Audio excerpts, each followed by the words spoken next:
Little Briar Rose by Jacob and Wilhelm Grimm. A king and queen had no children, although they wanted one very much. Then, one day, while the queen was sitting in her bath, a crab crept out of the water onto the ground and said, "Your wish will soon be fulfilled, and you will bring a daughter into the world." And that is what happened. The king was so happy about the birth of the princess that he held a great celebration. He also invited the fairies who lived in his kingdom, but because he had only 12 golden plates, one had to be left out, for there were 13 of them. The fairies came to the celebration, and as it was ending, they presented the child with gifts. The one promised her virtue, the second one gave beauty, and so on, each one offering something desirable and magnificent. The 11th fairy had just presented her gift when the 13th fairy walked in.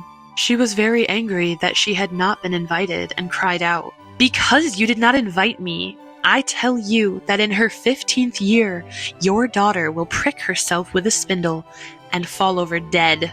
The parents were horrified, but the 12th fairy, who had not yet offered her wish, said, "It shall not be her death. She will only fall into a 100-year sleep."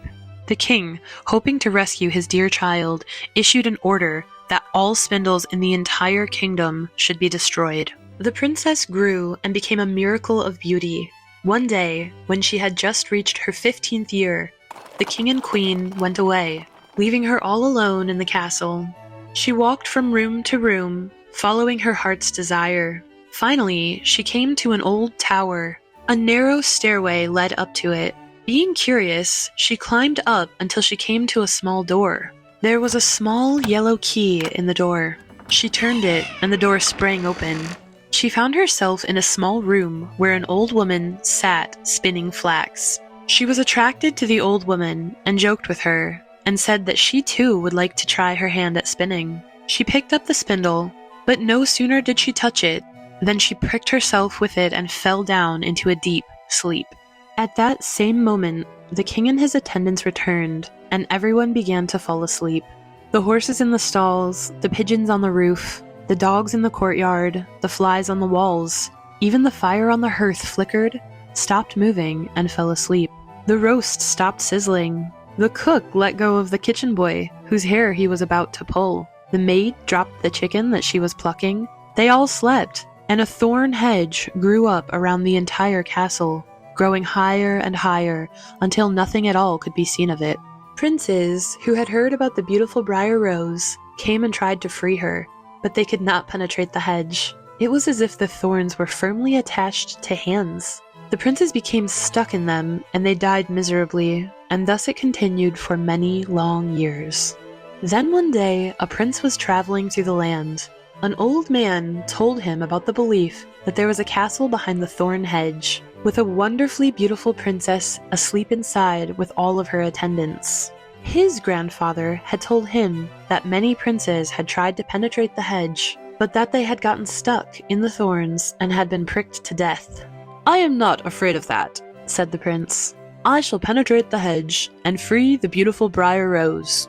He went forth, but when he came to the thorn hedge, it turned into flowers. They separated and he walked through, but after he passed, they turned back into thorns. He went into the castle. Horses and colorful hunting dogs were asleep in the courtyard. Pigeons, with their little heads stuck under their wings, were sitting on the roof. As he walked inside, the flies on the wall, the fire in the kitchen, the cook and the maid were all asleep. He walked further. All the attendants were asleep, and still further, the king and queen. It was so quiet he could hear his own breath. Finally, he came to the old tower where Briar Rose was lying asleep. The prince was so amazed at her beauty that he bent over and kissed her. At that moment, she awoke, and with her, the king and the queen, and all the attendants, and the horses and the dogs, and the pigeons on the roof, and the flies on the walls. The fire stood up and flickered, and then finished cooking the food.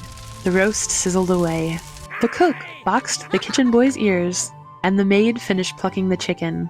Then the prince and Briar Rose got married, and they lived long and happily until they died.